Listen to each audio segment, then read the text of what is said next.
اللہ تعالیٰ نے دنیا میں انسان کو اپنی بہت سی نعمتوں سے نوازا ہے۔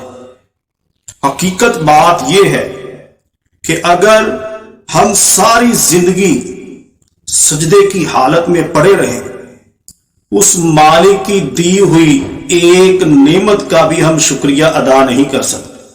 انسان کو چاہیے کہ وہ اس بات پر غور کرے کہ اللہ تعالیٰ نے اسے اپنی کون کون سی نعمتوں سے نوازا ہے، پھر اس پر اپنے رب کا شکریہ ادا کرے۔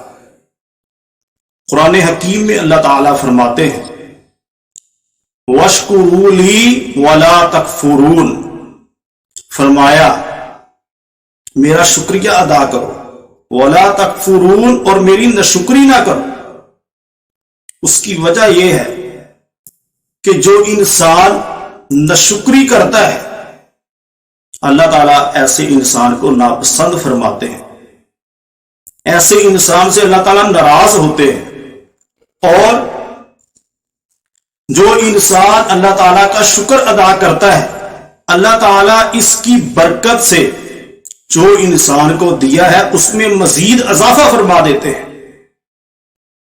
فرمایا لَإِن شَكَرْتُمْ لَأَزِيدَنَّكُمْ، اگر تم شکر ادا کرو گے تو اللہ تعالیٰ نے آپ کو جو نعمتیں دی ہیں ان کو اور زیادہ کر دیں گے۔ وَلَئِن كَفَرْتُمْ إِنَّ عَذَابِي لَشَدِيدٌ، اور اگر تم ناشکری کرو گے بے شک فرمایا میرا جو عذاب وہ بہت سخت ہے۔ تو لہٰذا انسان کو دنیا میں رہتے ہوئے اللہ تعالیٰ کا شکر ادا کرنا چاہیے۔ جو بھی اللہ نے انسان کو نعمت دی ہے اس پر اللہ تعالیٰ کا شکر ادا کرے۔ شکر ادا کرنے کی برکت سے اس نعمت میں دن بہ دن اضافہ ہوگا، اللہ کی طرف سے برکات کا نزول ہوگا۔ اگر ایک انسان چاہتا ہے کہ اللہ تعالیٰ مجھے زیادہ سے زیادہ رزق عطا کرے، اس کو جو اللہ نے دیا ہے اس پر شکر ادا کرے۔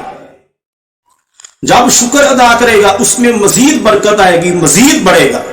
ایک انسان اللہ تعالیٰ سے اولاد کا سوال کر رہا ہے، اللہ نے جو اس کو دیا ہے اس پر شکر کرے۔ اگر ایک کی اولاد نہیں پھر بھی اللہ کا شکر ادا کرے، شکر کی برکت سے اللہ تعالیٰ اسے اولاد کی نعمت عطا کر دے۔ اللہ تعالیٰ کی ناشکری سے انسان کو بچنا چاہیے۔